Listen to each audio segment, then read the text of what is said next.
What does the Queen do after Christmas lunch? As a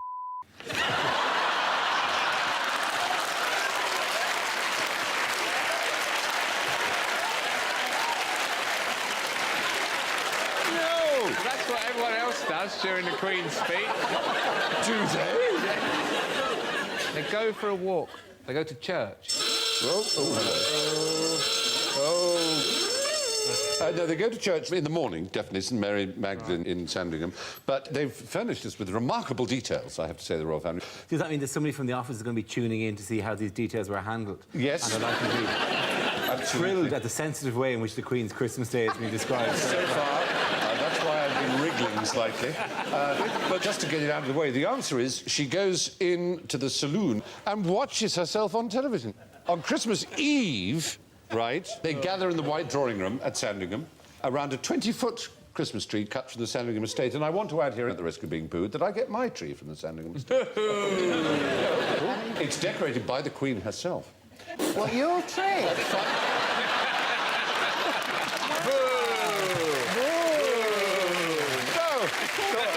My tree, no.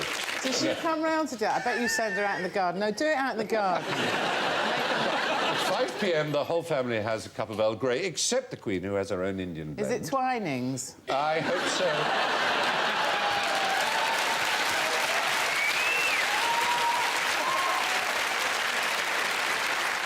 This is turning into a massive embarrassment all round. They have sandwiches, cakes and scones. At 6 p.m, they open presents. This is Christmas Eve, remember. Why do they open presents on Christmas Eve? Because they're all f***ing mad. No, because they're all f***ing German. It's a German tradition. Well, there you are. The Queen gives the signal. They give each other practical presents, it turns out. The Queen is said to have been delighted... With a gun. Oh, that's bloody brilliant! No, with a casserole dish and a gift-wrapped washing-up apron. I think it's one of those ones with tits on it. After Christmas Eve dinner, the Queen and the other female royals leave the room with the corgis. Prince Philip then serves port... Prince Philip then serves port or brandy to the male members of the royal family. Oh, for God's sake. Right, well, that's tradition. It's tradition. Now they're wearing only loincloth. Exactly. If I told you this about an Aboriginal tribe, you'd say, oh, how interesting. So No, it's tribal behaviour, that's all. It's interesting, I think. They get stockings on Christmas morning. Prince Philip gets stockings. No. Like serving the brandy. No, this is next morning. They all have at the foot of their bed. He wears them all night. The family pulls crackers, but the Queen refuses to wear her paper party hat.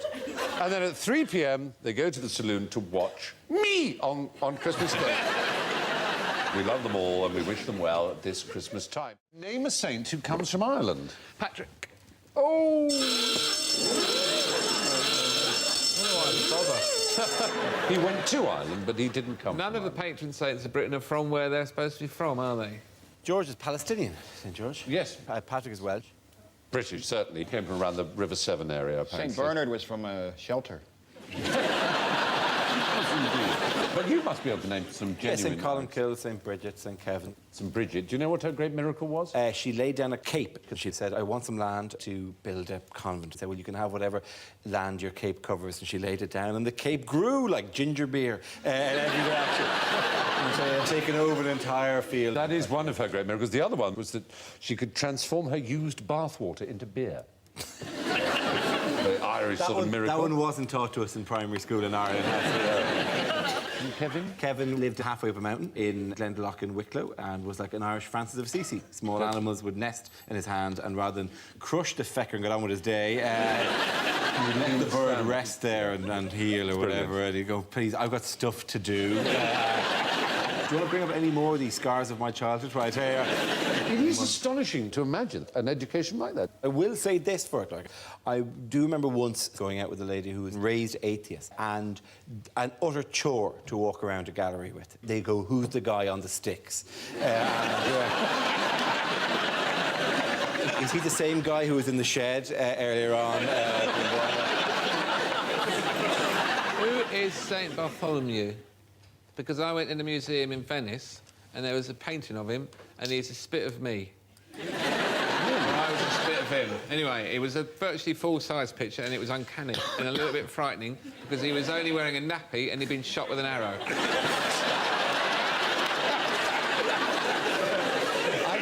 His day is the 24th of August. I know that. That's St Bartholomew's Day. And there's obviously a famous hospital in London, St Bartholomew's. But he's probably the reason why they say always wear clean underwear in case you're in an accident, because he had to go to A&E with an arrow and a nappy on. And had to sit in the waiting so room. long, they named the hospital. After it.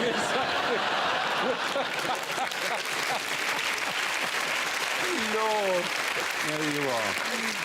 Well, a lot of them had arrows. St Sebastian was a famous one to be shot with arrows. Well, but maybe it was St Sebastian, maybe it wasn't St There is a Mantegna St Sebastian that does look not unlike you, it has to be said. Do you know what? I think it might be St Sebastian. I think it was St Sebastian.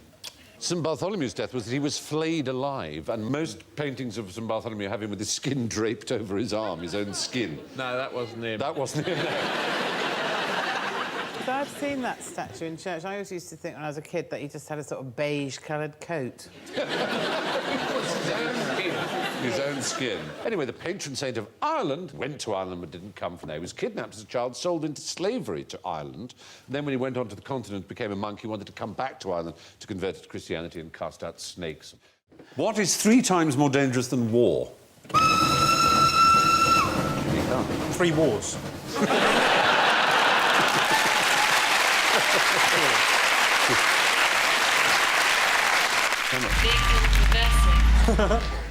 Is it doing a Yui on the A40? This is according to the United Nations. It's probably something really inane, like cycling, trampolining. It's work. More likely to die at work than you are at war. Does that include soldiers? What if you work in a shoe shop near a war? I always guarantee you will find some cunning way to make me not know anything. And I don't know what the statistics are for people who work in shoe shops near wars. How many times have they actually had a war in a shopping centre? It's very rare that first world countries get invaded, but if they did, you could have a shootout in a multiplex, couldn't you? If you If lived in South London, you'd find a lot of wars in shopping centres. I've been arrested in a shopping centre. Have you? Tell us why. For an act of war? I knocked a security guard's hat off. Recently? A very Bertie Wooster thing to do. Yeah. I didn't even do it on purpose, I was taking my jumper off. I was absolutely arsehole as well. And you're very much hearing my side of the story. I called it actually rather a story of defence. I read a thing once that said 1/3 of all accidents at work go unreported. How do they know? Lumberjacks have the most dangerous job in America, it appears. 122 deaths per 100,000 employees. So that song's entirely wrong, is it? Yes. Exactly. How could you die doing that? Just trees falling on you? You're saying trees falling on you like that's a bit of a pansy way to go. That's a legitimate way to die. It's just the only real sort of peril, isn't it? There's a lot of chainsaws. But also, you're not very well protected in panties and a bra, are you? And also, if you're a lumberjack, you're supposed to be good at it. Yeah. You're not supposed to chop down trees and go, oh, it's the other side, isn't it?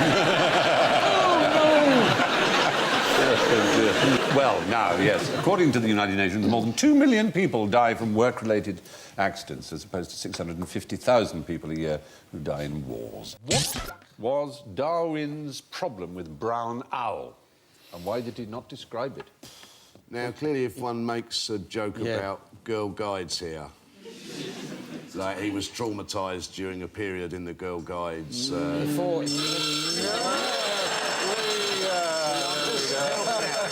Help me now. We even predicted your mistake, because I think brown owl brownies. Yeah. Yeah. He must have died before... Before the brownies existed, exactly. He probably ate it or something. Ah!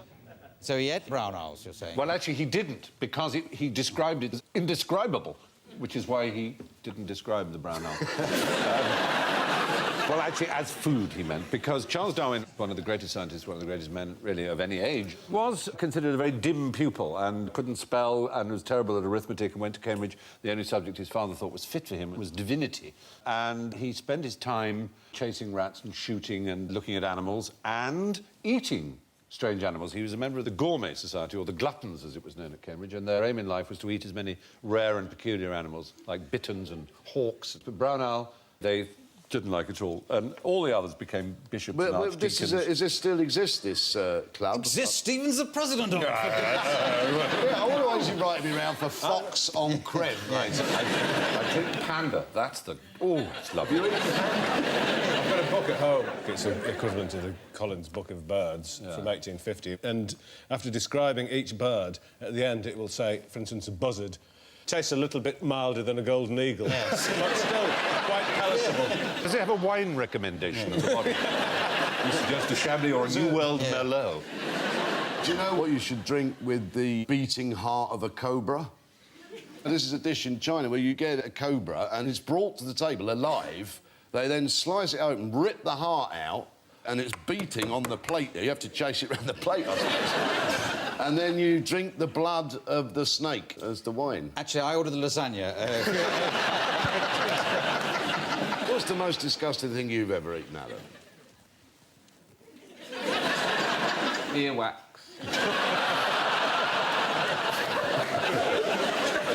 Your own? It was your own, that's all. It's really horrible. Bitter. I mean, if just a tiny bit on the end of your fingers. Sweet and sour. Imagine if you had to have a sandwich of it. Really like a block of it. Anyway, a phylum feast is held on the 12th of February every year by zoologists and biologists, in which they try and eat as many different species as possible, in honour of Charles Darwin, whose birthday that was. Alan, if you were knighted, what would the Queen say to you? Arise.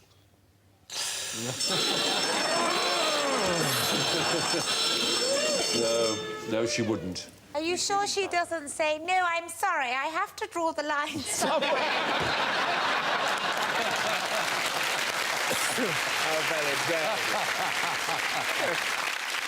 Well, after his name, for which we'll say Alan, after Alan's name is announced, the knight-elect, Alan, kneels on a knighting stool. What are the chances? I wouldn't turn it down, I'm not posh. In front of the Queen, who then lays the sword blade on the knight's right and then left shoulder. I'll be like that, good That's it. After he has been dubbed, the new knight stands up. Contrary to popular belief, the words "Arise, sir," ... are not used. The Queen then invests the knight with the insignia of the order to which he has been appointed, a star or badge, depending on the order. By tradition, clergy receiving a knighthood. What's the difference when clergy are knighted, if they happen to be? They kneel on a corgi. No, there's no sword. No sword. You can't take a sword to a clergyman. Exactly. No, you'd take a dagger, wouldn't you? Yeah, exactly. A scimitar or an axe. Yeah, exactly. Yeah. The strict meaning of the word accolade is the salutation given on the bestowal of a knighthood, from the Latin meaning of an embrace around the neck, around the coll, as in collar. But do you know about degradation? And that's when you have your knighthood taken away. The last public one was in 1621, when Sir Francis Mitchell was found guilty of grievous exactions and had his spurs broken and thrown away, his belt cut and his sword broken over his head, and was then pronounced to be no longer a knight, but a knave. Oh. All by the king? Yeah. It would have been James I, wouldn't it? Yes. Wow. It's when she did Alan Sugar, did he go, you're fired? You're degraded. You are a knave. Tell us something interesting about door hinges. Door hinges used to be made out of wood. Yes. But they weren't very effective. And so then they started making them out of metal. And it's got a lot better since then. You can clean them with brown sauce. Well, that's true. That is true. Have you ever hung a door on its hinges? Have you ever fitted hinges to a door? Yeah, we have. We have. You have? Both, yeah. All right, so how do you space the hinges out? Let's say the top hinge is 6 inches from the lintel. Yes. Where would the bottom hinge be? 6 inches from the floor? No, it would be that he's actually lower. taking seriously that we really have hung doors. I have hung a door. Oh, she has really hung a door. I've hung a bloke. I've probably hung it wrong. Yeah. The point is this. Let's say this is the jamb. So the up one, that's 6 inches from the top, but that's 9 inches up. In order to create the effect of them being equally spaced, because you're always looking down at the bottom one, and there's foreshortening, If you actually equally space them, it looks wrong. It looks as if the lower one is too low. Like- So you have to do it to that. But in America, it's 5 and 10. And in some western states of America, it's 7 and 11, like a shop.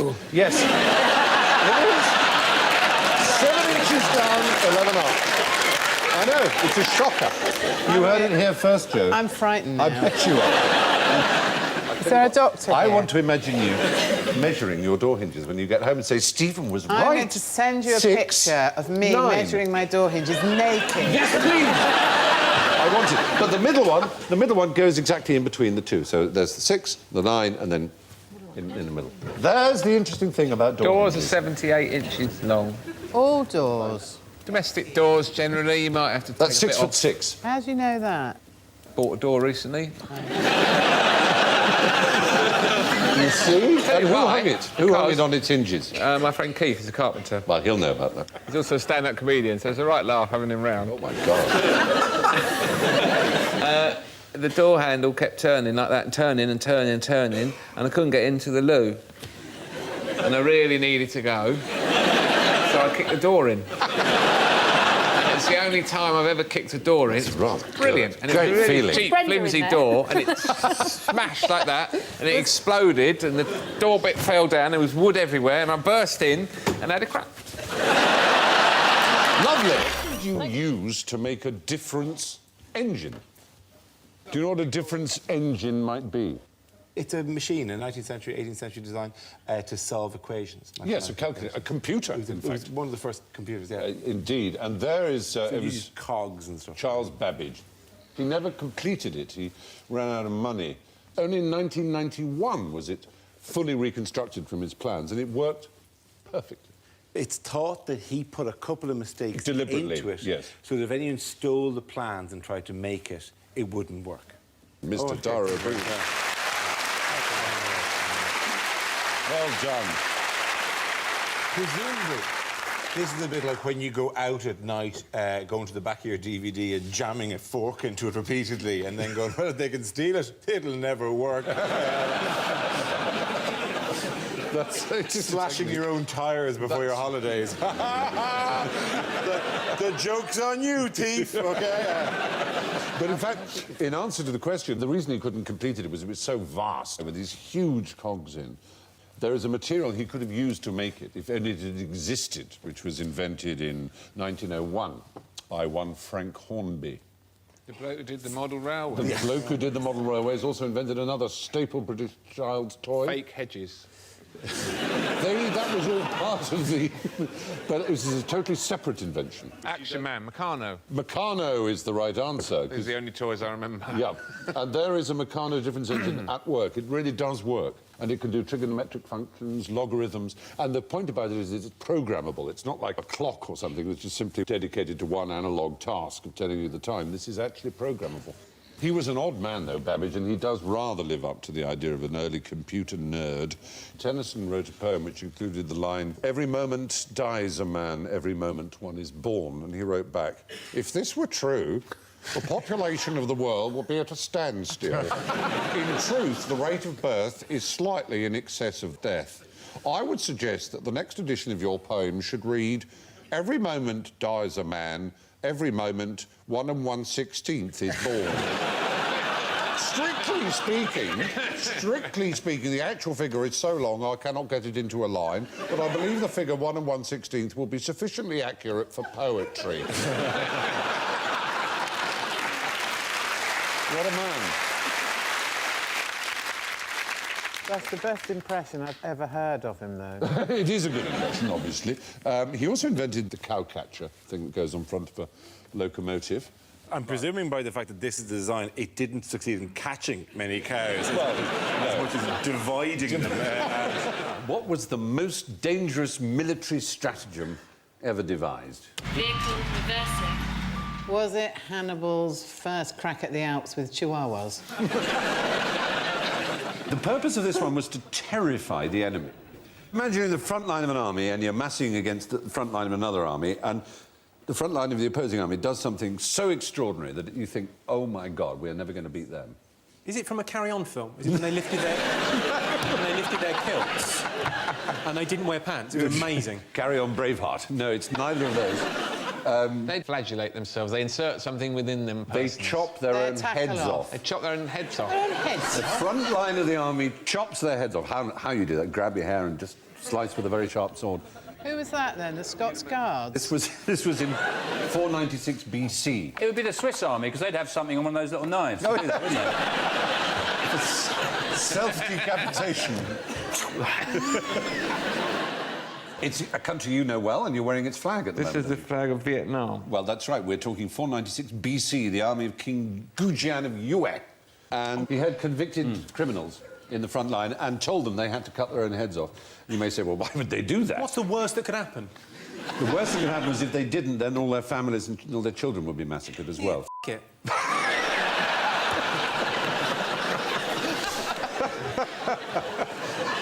They didn't seem to worry. They knew they were going to die anyway. They were condemned to death. What do we know about decapitation? Does it kill you straight away? I know if you cut a duck's legs off, it can still swim. It can float, but it can't swim. Floating I'll duck. leave a little bit of stumpage. No. It wouldn't be able to. It would have to catch the currents. It would evolve into a whole different animal. It would probably get a wing up as a sail or something like that.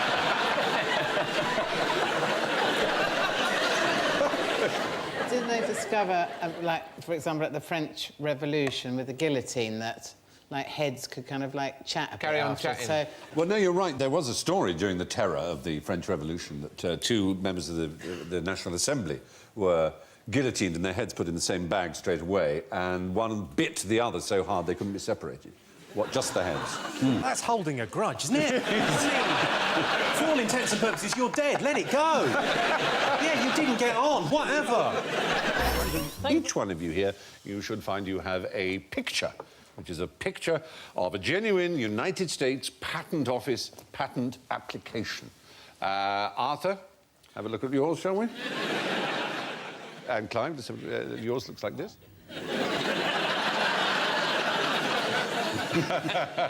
And Vic.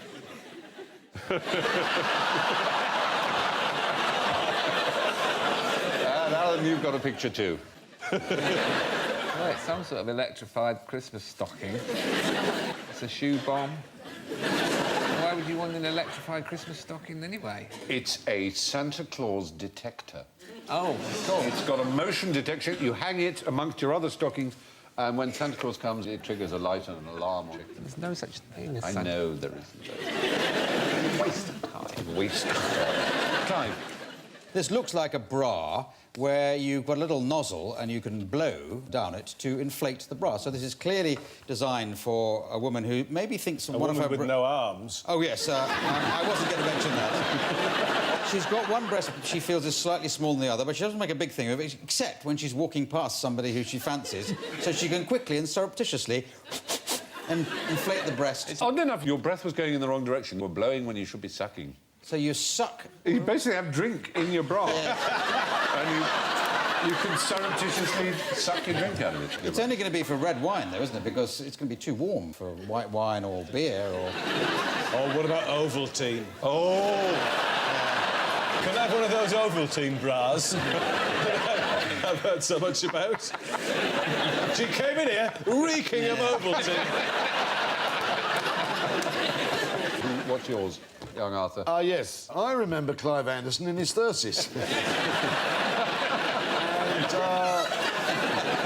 And, I can't hardly believe it, but maybe someone has actually patented the comb over. You're absolutely right. On May the 10th, 1977, Frank Smith from Orlando, Florida, filed a patent for a method of styling hair to cover partial baldness using only the hair on a person's head. But why is his head the colour of a baboon's arse? Have you got the full details of this that I could take away and study for general interest? If you look at this picture, though, what you'll see is a horse with its tail. And that's just the end of it. Yes. Vic, what have you got for us? This is a device for sucking those special gases out of a U-bend. And it looks like an actual pan that's filled with some sort of worms, which probably create the gas in the U-bend. Well, you're more or less right. It is a device for allowing you to breathe in the event of a fire in a hotel room. You pop it. It's called the toilet snorkel. So your last moments before the fire burns your backside off are spent sucking in Basically, lavatory air. lavatory air. Darling, I smell fire. Where's the toilet snorkel? Well, you know about whom I am talking. Had she been eligible, she might have been elected US president. She's a trained scientist. She has larger breasts than you might imagine. Jonathan's alert. Maiden name, Roberts. Thatcher. Oh, dear. Margaret Thatcher's maiden name was Roberts, but this particular née Roberts has over 1 billion pairs of shoes and yet stands only 11 inches tall. I'm above Ed. Thumbelina. Not Thumbelina.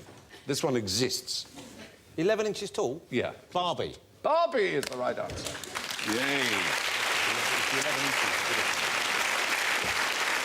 She was named after one Barbara Millicent Roberts from Willows, Wisconsin. If Barbie was a real person, Yeah. she wouldn't be able to stand. Yes. Anatomically. Yeah, exactly. Her feet are too small. If you sort of blew her up to 5'6", her feet would be size 3, her breasts would be 39 inches, and she would just. But you wouldn't let her stand up anyway, would you? You'd only want her supine anyway, wouldn't you, if she had those kind of... Is that right? It's also apparently true, according to researchers at University Central Hospital in Helsinki, Finland, that her body shape lacks this 17 to 22% body fat, which would enable her to menstruate. But what was it she managed finally to get in the year 2000? Pregnant. It was a piece of something that... The Shroud of Turin. Not a bra, some part of her body. Nipple, not nipples, thank you. A navel. A navel is the right answer. She finally got a tummy button. Very good. Absolutely right. Barbie philosophy. Barbie spoke in 1992 for the first time. Do you know the kind of thing she said? Where's my navel? You could have said that. No means no. Stop looking down there. I don't have bits. Will we ever have enough clothes? Was one of the first. It's a paradoxical frog, Ken. Yeah. I love shopping. Do you? But what did Barbie say, Stephen? Math is tough. As we know, Barbie, whose full name was Barbara Millicent Roberts, was born in 1959. She's done everything, including running for president 3 times.